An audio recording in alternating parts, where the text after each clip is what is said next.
Hi అండి. ఇక్కడైతే నేను ఫ్రైడే రెడీ చేస్తున్నానండి. అది చేసిన తర్వాత నేనైతే ప్రెగ్నెన్సీ రిపోర్ట్‌లు చూపిద్దామని హాస్పిటల్‌కైతే వచ్చానండి. Government hospital. నేను మేడం గారి కోసం వెయిట్ చేస్తున్నానండి. చూస్తే మేడం గారైతే లేరంట. రేపొస్తారని చెప్పారు. నేను శుక్రవారం వెళ్ళానండి. ఇక్కడైతే మా హస్బెండ్‌కి కూడా కొంచెం నీరసంగా ఉందని చెప్పి సెలైన్ కట్టించుకుంటా ఉంటావా తోడని చెప్పి అడిగాడు. సరే ఉంటాను అన్నాను. ఇంకా ఆ తర్వాత నేనైతే ఇంకా కూర్చోలేక బ్యాక్ పెయిన్ వస్తుంది. దానికి తోడు మా జూనిగాడిని అయితే పట్టుకోలేకపోతున్నామండి. అందుకోసం అనేసి ఇంకా వద్దులే సెలైన్ వద్దు ఏమొద్దు ఇంటికెళ్ళిపోదామని చెప్పాను. ఇంకా సరే ఇంకా వద్దంటే ఎందుకులే వెళ్దాంలే పద అయితే పోదామని చెప్పేసి వస్తున్నాము. ఇంకా నేనైతే రిపోర్ట్లు చూయించలేదండి. ఈ వ్లాగ్‌లోనే కంటిన్యూ అయ్యిద్ది. తర్వాత అయితే నేను మరుసటి రోజు చూయించాను. అదైతే చూసేయండి. మేడం గారికి చూయించాను. ఏం చెప్పారు ఏంటి అనేది అయితే మీకు లాస్ట్‌లో చెప్తాను. ఇక్కడ మా బాబు అయితే ఆడుకుంటున్నాడండి. ఇంకా తీసుకొని అయితే ఇంటికి వెళ్ళిపోయాం మేము. ఇంకెందుకు నేను ఉండలేను సెలైన్ కట్టేదాకా వెయిట్ చేయలేనని చెప్పాను. సరేలే వెళ్దామని చెప్పేసి వెళ్ళిపోయాము. వస్తూ వస్తూ మాట్లాడుకుంటున్నాము. ఎప్పుడు వీలు కుదిరినప్పుడు నేను వస్తే మేడం ఉండరండి. ఇంకా మేడం ఉన్నప్పుడేమో నాకు సెలవు దొరకదు. ఒకరోజు చూయించుకోవడానికి కూడా దొరకదు. అందుకోసము కానీ చేసేదేం లేక మరుసటి రోజు వస్తారు, శనివారం రోజు వస్తారు. శనివారం కూడా రాకపోతే సోమవారం రోజు వస్తారు అని చెప్పారు. సరే ఏది ఏమైనా తర్వాత రోజు నువ్వైనా వచ్చి చూపిద్దువు కానీ రిపోర్ట్స్ వెళ్దాము అని చెప్పేస్తే సరే వెళ్దామని చెప్పాడు. బయలుదేరుతున్నామండి మేము. ఇంటికి వెళ్తున్నాము. చూయించలేదు ఈరోజు రిపోర్ట్స్. శుక్రవారం రోజు అయితే రిపోర్ట్స్ చూయించలేదు. మరుసటి రోజు శనివారం రోజు చూయించాను. వెళ్తూ వెళ్తూ దారిలో మేము కొన్ని కూరగాయలు కొనుక్కొని వెళ్ళామండి. మా ఆయన అయితే తెస్తాడు అన్ని కూరగాయలు. ఇంకేమైనా ఆయన తేనియి ఏమన్నా మిస్ అయినవి అట్లా ఉంటే అట్లా తీసుకుంటామండి. ఇదైతే మా ఇంటికి వెళ్ళే దారి. గవర్నమెంట్ హాస్పిటల్ నుంచి మా ఇంటికి వెళ్ళే రోడ్ అండి అది. నేను కూరగాయలు తీసుకుంటున్నాను. అంటే మాది పిచ్చిరెడ్డి తోట అండి. కొంచెం దూరం ఉంటుంది. దారిలో కూరగాయలు తీసుకొని వెళ్తున్నాను. నేనైతే క్యారెట్ తీసుకున్నానండి. ఒక పావు కేజీ చాలు మాకు అది. ఎందుకంటే జ్యూస్ చేసుకొని తాగుదామనేసి హెచ్బి తక్కువ ఉందని జ్యూస్ చేసుకొని తాగుదామనేసి అవైనా. ఇది వచ్చేసి ఈరోజు లాగండి శనివారం రోజుది. ఇక్కడ ఏంటంటే నేను గవర్నమెంట్ హాస్పిటల్ దగ్గర మాకు ర్యాలీ ఒకటి ఉందండి. స్వచ్ఛాంధ్ర అని ఈరోజు పెట్టారు. అయితే ఒకసారి గవర్నమెంట్ హాస్పిటల్కి వెళ్ళి రాపోమని మా హస్బెండ్కి పంపించాను. రిపోర్ట్లు చూపిద్దామని చెప్పి. మేడం వచ్చారా రాలేదా అని చెప్పేసి. మా హస్బెండ్ అయితే అటు గోడ దూకి వెళ్ళారండి. గోడ పక్కనే హాస్పిటల్. ఇక్కడ మా బాబు అయితే ఆడుకుంటున్నాడు. అందుకనే బాబుని తీసుకెళ్తున్నాను పక్కకి. అది చెత్త డబ్బాలు ఆడుకుంటున్నాడు వాడు. మంచి ప్లేస్లోనే ఆడేవాడు అసలు.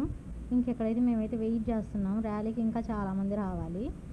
సో అందుకోసమని మేము వెయిట్ చేస్తున్నాం. ఈలోపు మేడం గారు వస్తే రిపోర్ట్లు చూపిద్దామని అందుకోసమని నేను మా హస్బెండ్కి పంపించానండి. అయితే మా హస్బెండ్ చెప్పారు మేడం గారు వచ్చారు వచ్చి చూయించుకొని చెప్పారు. సో అందుకని వెళ్ళి చూయించుకున్నానండి. ఇది హాస్పిటల్ వ్లాగ్ అండి. హాస్పిటల్కి వెళ్ళాను కదా, అక్కడ కూర్చొని మేడం కోసం వెయిట్ చేస్తున్నాను. మేడం గారేమో విజిట్స్కి వెళ్ళారంట. అక్కడ హాస్పిటల్లో ట్రీట్మెంట్ తీసుకునే వాళ్ళు, డెలివరీ అయిన వాళ్ళు ఉంటారు కదా, వాళ్ళ దగ్గరికి వెళ్ళిందంట. రావడానికి టైం పడుతుందని ఇక్కడ వెయిట్ చేస్తున్నాము నేను మా హస్బెండ్. బాబు అయితే ఆడుకుంటున్నాడు. బాబు అయితే అందరికీ తెలుసండి, ఆడుకుంటూ ఉంటాడు. రిపోర్ట్లు చూపించి నేనైతే వెళ్ళిపోయానండి త్వరగా. ఎందుకంటే అక్కడ ర్యాలీ స్టార్ట్ అయిపోయింది కదా, అందుకోసం. స్వచ్ఛాంధ్ర ర్యాలీ అండి. మేము మున్సిపల్ వాళ్ళు సచివాలయం స్టాఫ్ కొంతమంది వచ్చామండి. మున్సిపల్ ఆఫీసు స్టాఫ్ కూడా ఉన్నారు. అందరం పాల్గొన్నాము అందులో. ఇక్కడ నుంచి కొత్తూరు నుంచి పాతూరు దాకా నడిచి వెళ్ళామండి. ర్యాలీ చేస్తూ వెళ్ళాము. పాతూరు చిన్న బస్ స్టాండు దాకా వెళ్ళాము. ఇక్కడ లోకల్ వాళ్ళకైతే అర్థమైద్ది చిన్న బస్ స్టాండ్ అంటే ఏంది, పెద్ద బస్ స్టాండ్ అంటే ఏంది అని. ఇదిగో మేము వెళ్తున్నామండి. దారిలో తీశాను నేను.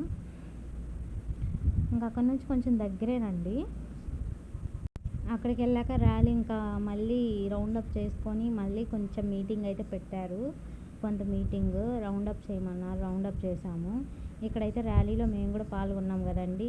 మేము ముగ్గురం వచ్చామండి. నేను మా కొలీగ్స్ ఇంకొక ఆంటీ ఏమో తనకి ఈరోజు సెక్షన్ ఉంది, అంటే వ్యాక్సినేషన్ ఉందన్నమాట.